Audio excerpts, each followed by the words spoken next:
My name is Terri Kipper from Ponchatoula. Tell them how old you are. I'm 60 years old. And how long have you been working with options? 28 years. My name is Kippy Kupper. Terri Kupper is my sister. And I'm Scott Kupper. Terri is my older sister. Terri was born with a hole in her heart. It created the brain damage where she's handicapped. She basically stayed to herself, you know. She loved animals. We always had a Cocker Spaniel around the house somewhere. I love dogs, and they love me. Terri never met a stranger. When she was out there with my mom selling strawberries by the railroad tracks in Ponchatoula, she always enjoyed being out there, being around people.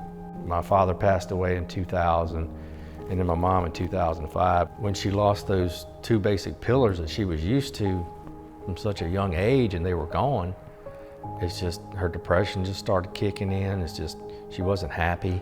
The hardest part, I think, is when Mom was gone and here she is. You know, I was in my 45 or so with my 3 kids, and we were all living in the same house, caused her a lot of stress.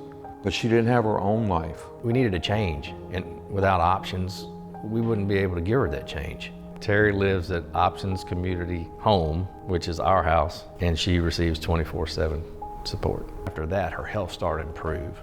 Her overall outlook and life started to improve. She got more happier. She was less depressed.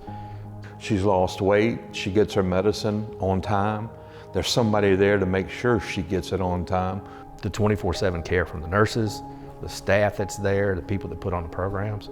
I mean, without that, there's no doubt Terri would not be in the place where she is now. She's in a much better place now than what we could have ever thought to even provide for her.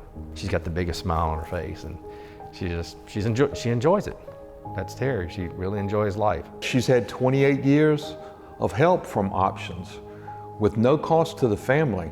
That's just the best thing in the world that somebody can ask for, to take care of a loved one like Options does. Without a doubt. I mean, if Options wasn't there, I don't think my sister would be here today. Mr. Patrick J.W.G. Williams, me, Tyler Perry, R54. There you go. My name is Karen Williams, and I am Patrick Williams' older sister. I was 10 years old, and Patrick came into my life. Patrick was someone who didn't like to stay in place. He was very quick with his exits. He always has to have supervision. As is the case with a lot of disabled adults, sometimes the parents are not going to, of course, outlive the children. So there is a real anxiety that parents feel about that situation.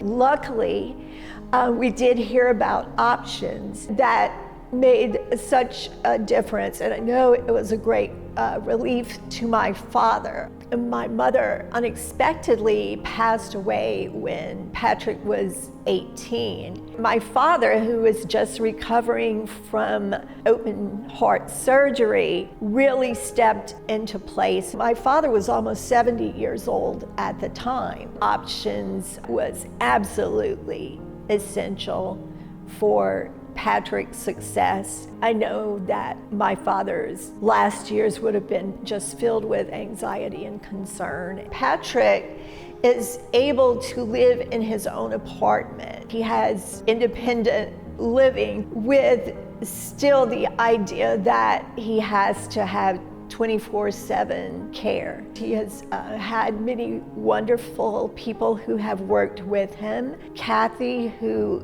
helps organize the schedule and helps with his groceries and double checks the medicine, providing, some companionship for Patrick. Options thought that Spoga would be a good place. For one thing, he would get to see lots of people, and we want him engaging with the real world, and Options provides the opportunity for that.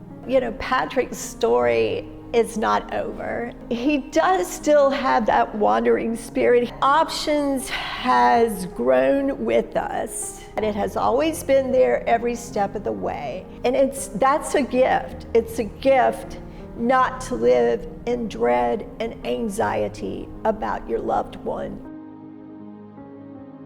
I'm Erica Dawn Sharp. I'm 36. I've been working in options since I was about 20. My name is Tammy, and my daughter Erica is a participant with options.